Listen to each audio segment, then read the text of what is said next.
Bem, a aula dando continuidade à nossa história da arte, né? Então, no começo, né, eu fiz uma introdução da aula passada sobre a arte paleocristã e nós vamos ver ela propriamente, né, na história agora, e o seu desenvolvimento dela como o cristianismo, né, como a religião oficial do Estado Romano. Então, o cristianismo no Ocidente, o cristianismo no Oriente, né? E é principalmente na arte bizantina que nós vemos essa característica, tá legal? Aqui de fundo, aqui, como sempre eu faço, né? Eu coloco uma imagem, assim, né, que tem a relação com arte, obviamente, né? E de fundo nós temos a estátua do imperador Constantino, né? O que funda a Constantinopla, né? Como capital do Império Romano, né? No século IV. Né? Então, ali, o primeiro imperador bizantino, né? E ali a referência, ali, tá legal? Vamos, então, para a aula em si, né? Então, o que que é, né? História de Bizâncio para Constantinopla. Então, uma transição, né? Constantinopla encontra-se aqui, ó. Não sei se dá para ver minha flechinha aqui, ó. Meu mouse aqui, ó. Bem nessa região, uma região estratégica entre o Mar Mediterrâneo e o Mar Negro ali, né?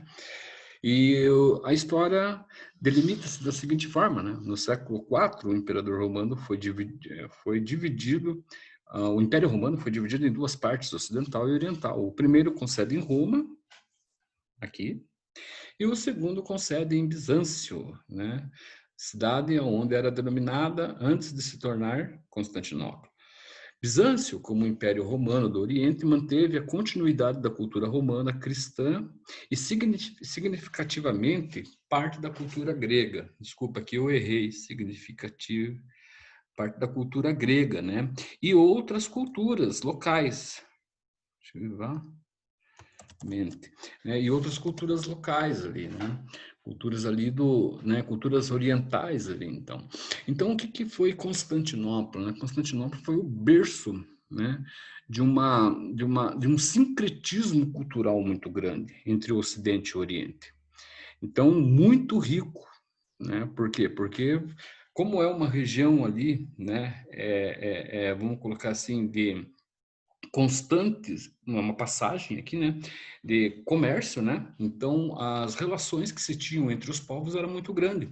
Esse sincretismo, né, essa mistura compreende a troca de informações, né, a troca de culturas diferentes. Isso cresce, né? Isso faz com que, por exemplo, as grandes capitais se tornem grandes capitais, né? Justamente por a troca de informação, né? Por a relação que se tem. Você pega, por exemplo, uma cidade pequena, né? Você vai ver que é uma cidade um pouco mais parada, um pouco mais monótona, né? Com pouca recreação, muitas vezes com pouco lazer, né? E você pega um grande centro, por exemplo, né? Se compararmos, né? São Paulo, por exemplo, uma megalópole, com relação a uma cidade interiorana de São Paulo, é uma diferença muito grande. Né? O número de cinemas, né? O entretenimento é muito maior. Né? As pessoas vão para as grandes capitais buscar o que não tem, o que não se encontra nas pequenas cidades. Né? Isso acontecia, isso era lá também. Né? Então, Constantinopla foi uma meca da cultura. Tá? No início do cristianismo. Né? Então, o imperador Constantino I foi o principal responsável pela mudança da capital do Império Romano do Oriente no ano de 330. Né, depois de Cristo, eu deixo bem observado, porque nós tratamos do nosso calendário, né? Bizâncio passa a ser chamado Constantinopla a partir do momento, né? E também em homenagem a Constantino. Tá? Por que não Roma? Por que não toda essa estrutura montada lá em Constantinopla, não em Roma, né? Porque Roma, nesse momento ela já estava sofrendo transformações significativamente que levassem o Império Romano do Ocidente à sua queda, à sua derrocada. Né? As invasões eram constantes dos povos bárbaros. Quando se fala, por exemplo, em 400 anos de 476, que foi o ano da queda do Império Romano do Ocidente, ou seja, a queda de Roma, né? Nós temos que pensar que foi um ano, sim, chave. Né? Realmente ocorreu a queda. Olha, o Império Romano acaba aqui. Né? Se inicia-se a Idade Média, tudo bem. Mas tem todo um processo até chegar lá.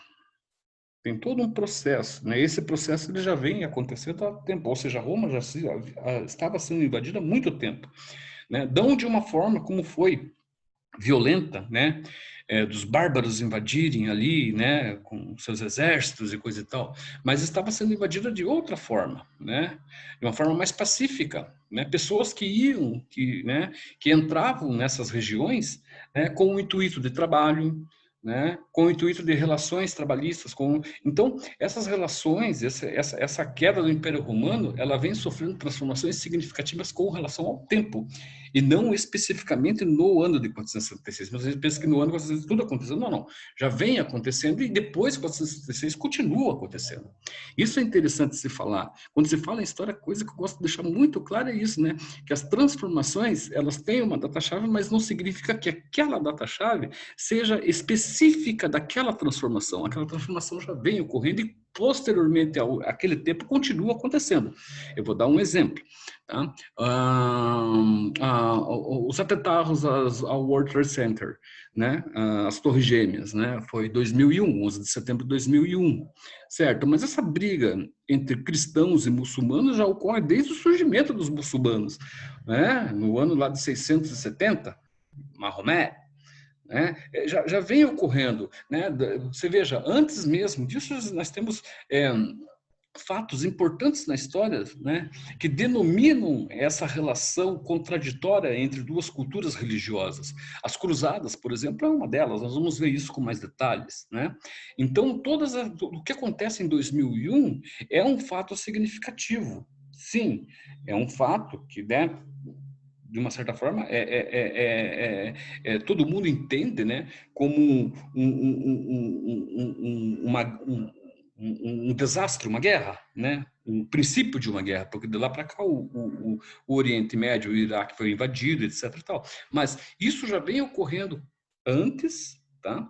E ocorre depois, né? Nos tempos de hoje ainda se tem muito medo ainda, né? Das questões que envolvem, por exemplo, né? O terrorismo. Ainda se pensa sobre, ainda se tem precauções hoje a respeito disso. Por exemplo, antes de 2001, você viajar para os Estados Unidos, existia um procedimento. Hoje o procedimento é outro, né? Se você vai lá, a questão da segurança para você entrar no país, né? Nos Estados Unidos, é totalmente diferente do que o 2001, o ano de 2001, o acontecimento, ou seja, o século XX para o século XXI mudou. A Europa mesmo, se você vai para a Europa hoje também, né, há todo um procedimento, né, legal, tá? E em que os governos adotaram justamente, né, pelo fato, né, do terrorismo, tá? Então essas relações, essas questões que ocorrem lá na história antiga, elas são referentes, elas têm uma referência, elas têm uma ligação diretamente com o nosso presente. Dando continuidade, então, o governo de Constantino, né, a presença do cristianismo nesta capital, o governo de Constantino, a presença do cristianismo há uma certa presença do cristianismo nesta capital, ou seja, o cristianismo a partir de Constantino, né, ele vai se tornar forte dentro dessa região de Bizâncio, que depois vai ser transformada, vai ser denominada como Constantinopla. Até então, as religiões ali eram ligadas, né, a culturas locais, né, algumas até politeístas, eram ligadas também aos judeus, né, e depois, quando Bizâncio se torna Constantinopla, o cristianismo vai se tornar forte, muito presente, principalmente depois que ele se torna a religião oficial do Estado de Roma. Então, como Constantinopla é a sede a capital do Império Romano do Oriente, obviamente que as relações ou a religião oficial vai se tornar o cristianismo. A outra aqui, vamos ali. Arte bizantina, então, né? Ali no fundo, ali nós temos ali, eu peguei uma imagem muito bacana, que é o interior da igreja de Santa Sofia, Turquia. A Turquia hoje é a atual, era Constantinopla da antigamente, né? Ou Bizâncio. Então nós temos três nomes ali para aquela região ali, né? Primeiro Bizâncio, depois Constantinopla e hoje Turquia, tá? Então Esses três nomes compreendem-se da mesma região. O interior da igreja, uma igreja fantástica, bonita, né? Construída entre o ano de 532 a 537 depois de Cristo. Né? Olha, veja bem, já foi igreja ortodoxa, que é a igreja do cristianismo oriental ali, já foi igreja católica e hoje pertence ao islamismo. Então, eu coloquei também ali um site ali, né, para referências, dá para buscar, tem muitas outras fotos ali, né, é um site específico ali da Catedral de Santa Sofia ali, é bem interessante ali, então. Sobre a arte bizantina, então, nós temos o seguinte, algumas características lá. Os temas se voltam para aspectos religiosos, então, quando você fala em arte bizantina, é exclusivamente ligado à questão religiosa, né? E não a questão laica, questão leiga. Né? O que se promove nos quadros, né?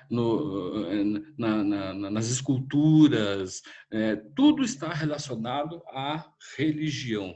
Mas, como eu falei ali, tem que ter muito cuidado para observar. Quando você vai, por exemplo, entra dentro da capital da Santa Sofia, você vai ver a arte religiosa relativa ao ortodoxismo, vai ver a arte religiosa relativa a catolicismo, você vai ver a arte religiosa relativa ao islamismo. Isso é bacana, esse sincretismo dentro de uma igreja é o único, né? O único. Aqui no Brasil, acho que não tem isso. Talvez nós temos uma outra relação, um outro tipo de sincretismo, né? Mas especificamente dentro de uma igreja católica se torna arte católica, religião católica. Né? Então, a Igreja de Santa Sofia é fantástica, tem várias fotos e várias formas, né, de você visitar, tem até visitas online que você pode fazer lá, você pode acompanhar lá, né, com o seu mouse para se aproximar da arte, você pode dar um zoom na arte, é muito bacana, a tecnologia serve para isso, né? Para quem não tem condições tantas de viajar, como é o meu caso, por exemplo, muita coisa eu conheço, né, por intermédio da internet. Né, outros presencial, né, mas a maioria das coisas que eu visito né, que eu busco informação, que eu busco entender, que eu busco, né, apreciar, é por meio da internet. Fantástico. Características, então, da arte romana, das artes romanas e gregas e outras culturas locais, como havia colocado. Né? Então, o que você tem, por exemplo, com relação à arte em Constantinopla? Né? Você tem esculturas em alto e baixo relevo, mosaicos, pintura e arquitetura religiosa. Os temas religiosos do Velho e do Antigo, né? Do Velho, ou Antigo Testamento, do Novo Testamento, assim como a vida dos santos e personagens cristãos, mas como falei, não só cristãos, também personagens também do islamismo. Tá? Então, vou mostrar aqui algumas referências a respeito dessa arte. Tá? A primeira delas aqui, então, é o mosaico. Olha só que bacana essa. Cristo, né? Eu não consegui trazer a referência específica dessa imagem. Não consegui. Provavelmente essa imagem, né, esse mosaico, né, são quadradinhos, né, quadrinhos, né, de cerâmica que você monta, né, um desenho que você faz. Olha só, isso aqui é uma coisa muito bacana. Eu esqueci também de colocar, me desculpe, esqueci de colocar também a referência aqui a respeito do trabalho, né? Que é o trabalho do mosaico, como você se faz isso, né? De que forma que se faz isso. Tem alguns vídeos no YouTube que eles mostram muito bem isso, né? Como que uma pessoa monta um desenho, de que forma que ela faz isso, como que ela trabalha isso. É muito bacana, muito bacana. É um trabalho que demanda muito tempo, né? E muito tempo e dedicação, né? Ninguém vai fazer um mosaico, né? Se ele não, pelo menos assim, não tem a vontade daquilo, né? Se ele não tem a relação também com aquilo, né? O amor com aquilo. Porque quando se trata em arte, o grande, vamos colocar assim, a grande força que está por detrás é relacionada ao sentimento. A arte é sentimento.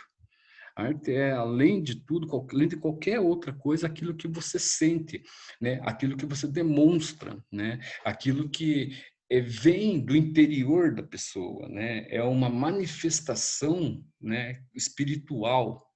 Eu não estou falando só porque se trata aqui da questão do religioso, né? Eu estou falando de qualquer expressão de arte. mesmo a arte que seja profana, por exemplo, né, que não esteja ligado à religião ou até mesmo que seja contra a religião, né? Ela vem de um sentimento, né? Ela vem de uma, né, de algo interior de uma pessoa, de um sentimento interior de uma pessoa, da expressividade de uma pessoa, né? Então você criar uma arte, né, está muito ligada ao teu, aquilo que você sente com relação àquilo que você quer demonstrar, né? É cultural. O que é cultural, né? Cultural é aquilo que se cria, né? Aquilo que manifesta, aquilo que você quer manifestar. Então aqui nós temos aqui Cristo, né? Num mosaico bizantino. Outra outra característica aqui que é bem bacana aqui, ó. Olha ali, ó, uma escultura de alto relevo. Olha que barato isso daqui, ó. Isso aqui é da Catedral de Chartres, mais conhecida como Notre Dame, né, na França. É a escultura do Coro, o Massacre dos Inocentes, uma escultura em alto relevo, né? Olha o detalhe disso daqui, olha que bacana isso. Aqui também se você entrar no site da Catedral de Chartres, tá? Ou a Catedral de Notre Dame, você vai ver tem mais imagens, né? Tem imagens mais próximas, mais detalhadas. Essa mesmo, quando eu coloquei aqui, ela tem um zoom assim fantástico. Você consegue ver o olho da escultura lá, né? Isso aqui é feito à mão. Um detalhe que eu chamo a atenção, né? Hoje em dia, com relação à manifestação da arte industrializada, né? É uma coisa que parece, tá, assim, você encontra quadros hoje, por exemplo, você quer comprar um quadro do Charlie Chaplin, né? Provavelmente você vai encontrar milhares deles, né? Que foi produzido milhares de peças. Você não tem uma exclusividade. Antigamente, você comprar um quadro do Charlie Chaplin, isso não, antigamente, eu coloco, por exemplo, há 30 anos atrás, né? Você tinha que, você custava achar, né?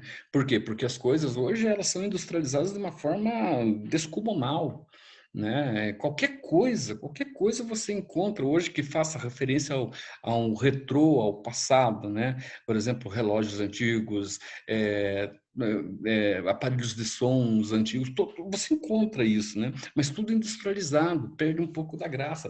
Pensa que isso daqui, ela foi construída, se eu não me engano, bom, a Notre Dame é do século V para o século VI, se eu não me engano. Na França, ela foi a igreja, né?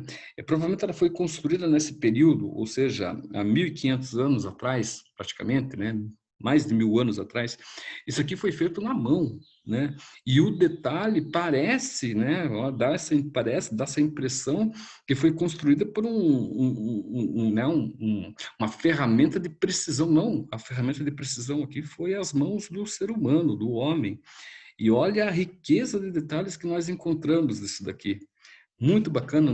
Se eu não me engano, eu acho que você pode dar zoom ali, você pode entrar, ou se você quiser mais tarde, entre no site, que você vai ver que é bem bacana, bem interessante ali. Você também diz que gosta de arte, filosofia, você vai se encontrar nisso daqui, cara. É muito legal, muito legal. Dá para fazer também assim, um diálogo com aquilo que nós estamos estudando, né?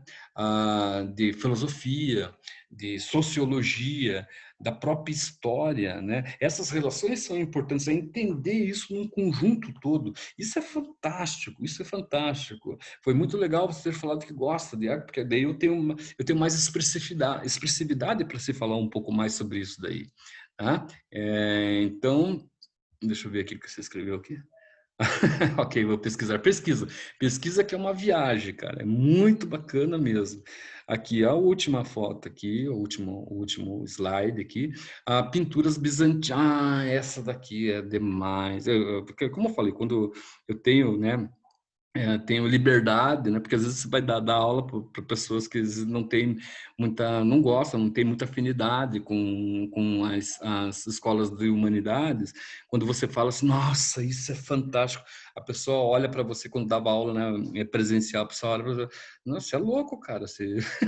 Como assim é fantástico? Eu estou vendo um desenho mal feito aí, que não tem relação nenhuma comigo e coisa e tal, né? Para nós que gostamos, que entendemos, que valorizamos a arte, isso é magnífico, né? Porque isso representa, né, um momento, um tempo na história. É isso que é é isso que é o chamativo, é isso que é a alma da arte, né? Eu tenho uma teoria, Tamires, né, que é a seguinte, né? Eu acho que a arte ela é mágica. A arte ela é o fio condutor, né? Não existe aquela coisa da máquina do tempo.